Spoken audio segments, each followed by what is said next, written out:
अस्सलामुअलैकुम, मैं हूं इमरान वसीम। नाज़रीन, इस प्रोग्राम में जो बड़ी ख़बर आपके साथ हम शेयर करने जा रहे हैं वो ख़बर है बानी तहरीक इंसाफ साबिक़ वज़ीर आज़म इमरान ख़ान से मुतल्लिक़ा। ख़बर क्या है? अदलिया का स्कैंडल है, 2 जजेस की ब्लैक मेलिंग है। अब इमरान ख़ान और 2 जजेस की ब्लैक मेलिंग,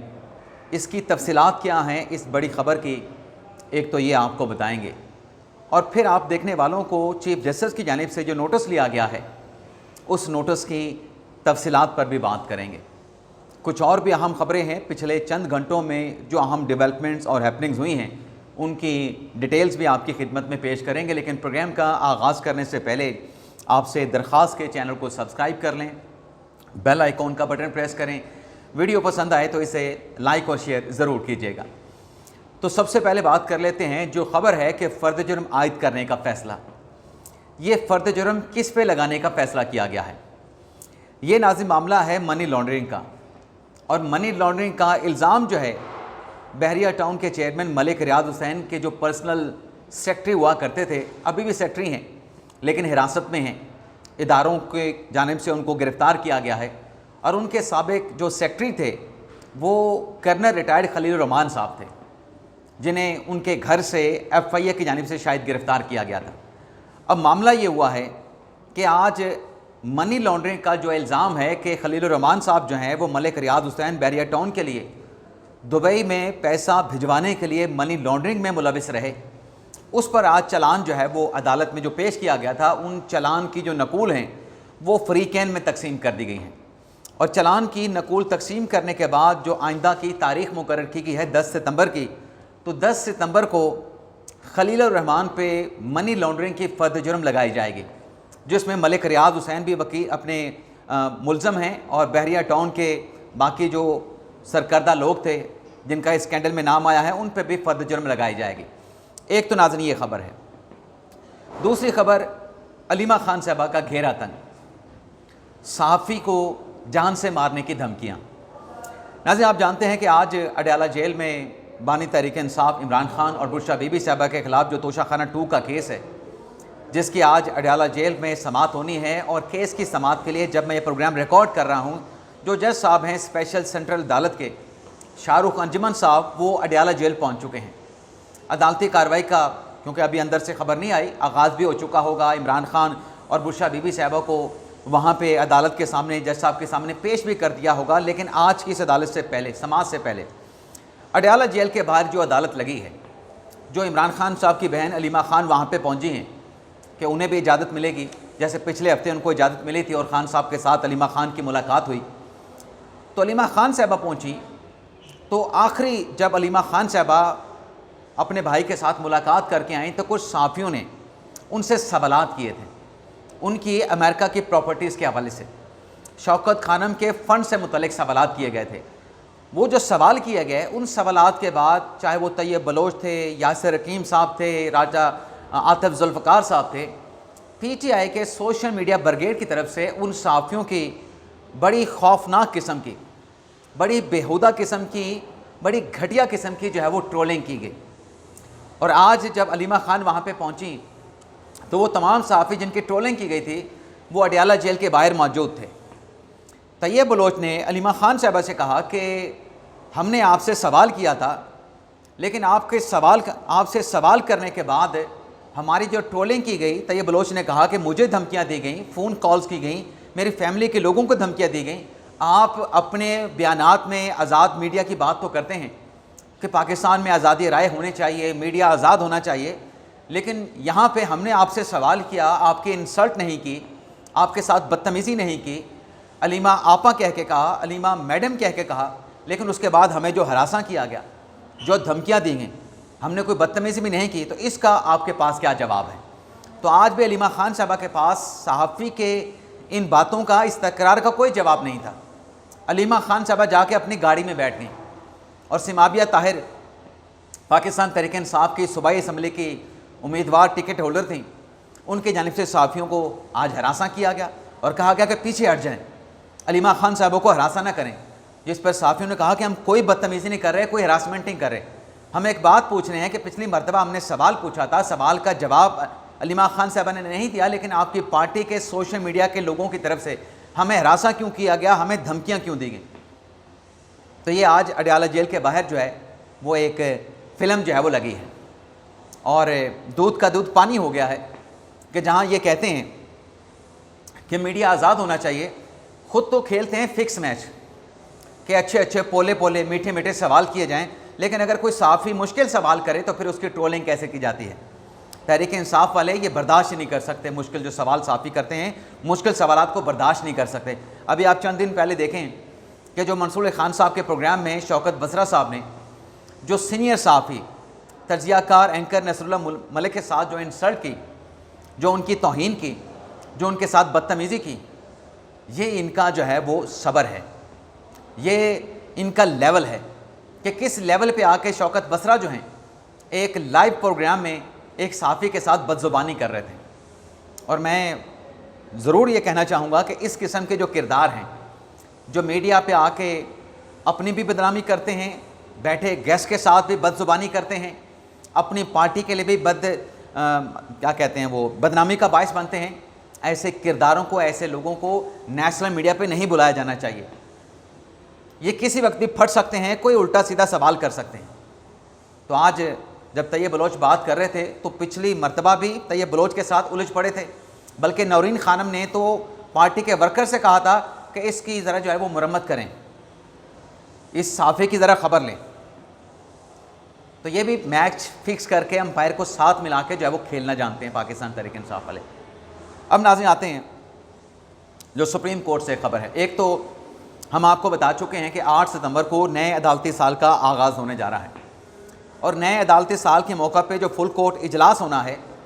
जो रेफरेंस होना है, उस रेफरेंस में तो तकरीरें होंगी, लेकिन चीफ जस्टिस याहिया फरीदी की जानिब से जो इंतज़ामी साइड पे फुल कोर्ट जजेस का इजलास बुलाया गया है उसका सिर्फ एक नुकाती एजेंडा है। एक नुकाती एजेंडा क्या है? हालांकि हमारे दोस्तों बहुत सारे व्लॉग्स कर दिए हैं कि न जाने उस इजलास में ऐसा क्या होगा, वैसा क्या होगा, जजेस ये कहेंगे, 26वीं आईनी तरमीम का मामला डिस्कस होगा। याहिया फरीदी साहब के ज़रा ये बताते हैं कि इस फुल कोर्ट जजेस के इजलास में सिर्फ जो रूल सुप्रीम कोर्ट के बनाए गए हैं सिर्फ वो डिस्कस होंगे, उसके अलावा और कोई एजेंडा नहीं। जो सुप्रीम कोर्ट बार की नए रूल से मुतल्लिक तजावीज़ हैं उस पर गौर व खौज किया जाएगा और 8 सितंबर से जो 5 रुकनी आइनी बेंच तश्कील दिया गया है उसकी कॉज लिस्ट जारी की गई है और इस कॉज लिस्ट के मुताबिक आइनी बेंच जो है वो 8 सितंबर से जो सुपर टैक्स से मुतल्लिका आइनी और कानूनी तशरीह से मुतल्लिका जो जुड़े केस हैं उन केसेस की समाअत करेगा, जो कि सैकड़ों की तादाद में उसमें टैक्स से मुतल्लिका केसेस को क्लब किया गया है, कोई 2000 के करीब उसमें केसेस हैं। अब नाज़रीन आ जाते हैं जजेस स्कैंडल के हवाले से। अभी मैंने थोड़ी देर पहले अलीमा खान साहबा का जिक्र किया। अलीमा खान साहबा ने कल एक और भी स्टेटमेंट दिया। अलीमा खान साहबा ने कहा जो जजेस का स्कैंडल आया है वो तहरीक इंसाफ अलीमा खान की तरफ से आया है और एक झूठा बेबुनियाद स्कैंडल है और मैं बताऊंगा कि कैसे झूठा और बेबुनियाद स्कैंडल है। अलीमा खान साहबा ने कल स्टेटमेंट दिया कि जब इमरान खान के खिलाफ साइफर केस की समाअत चल रही थी, जो जज साहब थे बशीर साहब वो बीमार थे और उनको कहा गया कि बीमारी और अलालत के बावजूद तुमने इमरान खान के खिलाफ साइफर केस का फैसला सुनाना है। अब अलीमा खान साहबा ने पहली मर्तबा किसी जज का नाम लिया कि जज बशीर अहमद को ब्लैकमेल करके साइफर केस में इमरान खान के खिलाफ फैसला लिया गया। हालांकि साइफर केस में जज बशीर जो हैं वो अदालत को प्रिजाइड ही नहीं कर रहे थे। साइफर केस की जो अदालती कार्रवाई हुई उसमें जज मोहम्मद बशीर साहब कहीं थे ही नहीं, दूर दूर तक नहीं थे। साइफर केस की समाअत की थी अबुल असनाद जुल्करनैन साहब ने और ये नेशनल मीडिया पे बैठ के अलीमा खान साहबा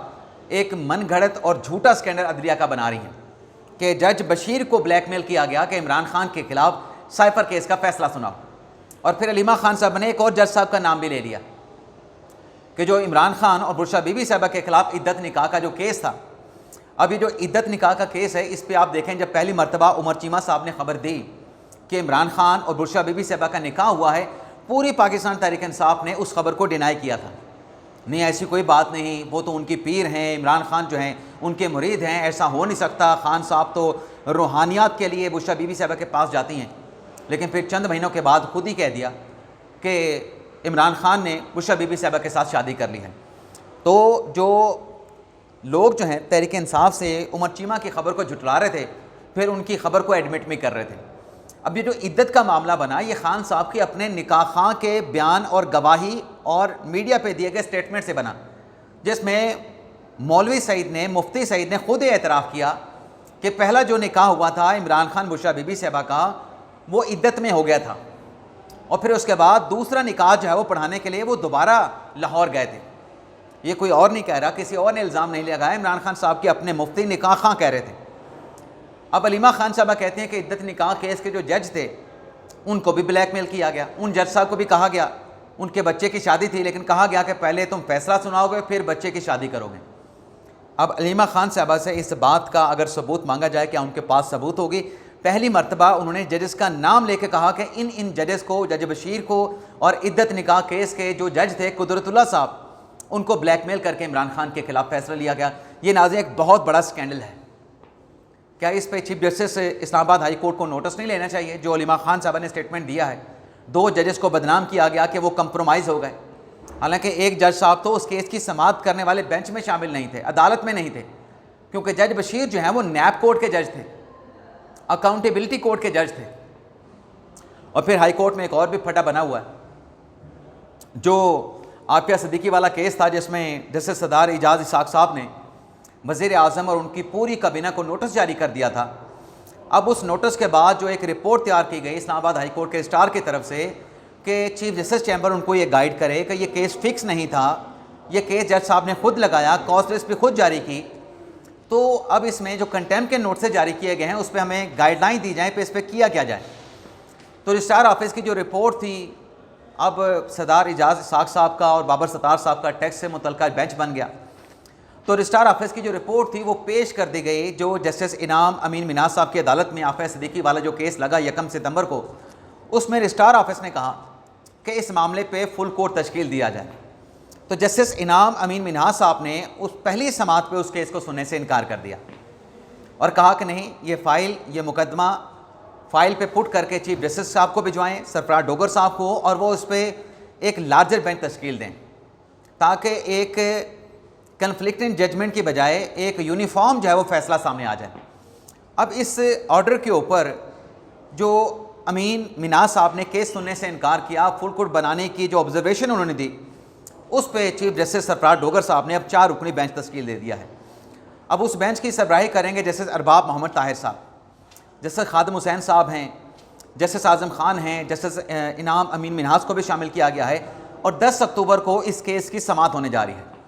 और ये जो बेंच है, 4 रुकनी जो लार्जर बेंच तश्कील दिया गया है, ये जायज़ा लेगा जस्टिस सरदार एजाज इसाक साहब के 21 जुलाई के उस ऑर्डर का, कि वो आइनी तौर पे जो मतलब जो ऑर्डर सरदार एजाज इसाक साहब ने जारी किया, उसकी आइनी और कानूनी हैसियत क्या है। और इस बेंच के सामने 3 सवालात होंगे, जिन सवालात को ये एड्रेस करेगा, और अगर उन सवालात को एड्रेस किया गया तो मुझे बज़ाहिर ऐसा लगता है कि फिर वो जो अदालती हुक्मनामा होगा 4 जजेस का, वो कहीं एक जज के ख़िलाफ़ चार्जशीट ना बन जाए, जैसे सरदार एजाज इसाक के ख़िलाफ़ ये ख़दशा है मेरा एक। लेकिन इसमें 3 सवालात का उन्होंने देखना है लार्जर बेंच ने, कि क्या जो जज है हाई कोर्ट का, वो ख़ुद से केस जो है अपनी अदालत में लगा सकता है,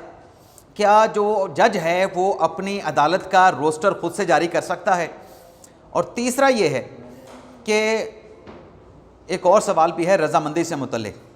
अब वो मुझे सवाल भूल गया, लेकिन 3 सवालात का ये 4 रुकनी बेंच जायज़ा लेके अपना एक ऑर्डर, एक प्रिंसिपल जिसको ले डाउन करना कहते हैं, पैरामीटर ले डाउन करना कहते हैं, ये बेंच जो है वो पैरामीटर ले डाउन करेगा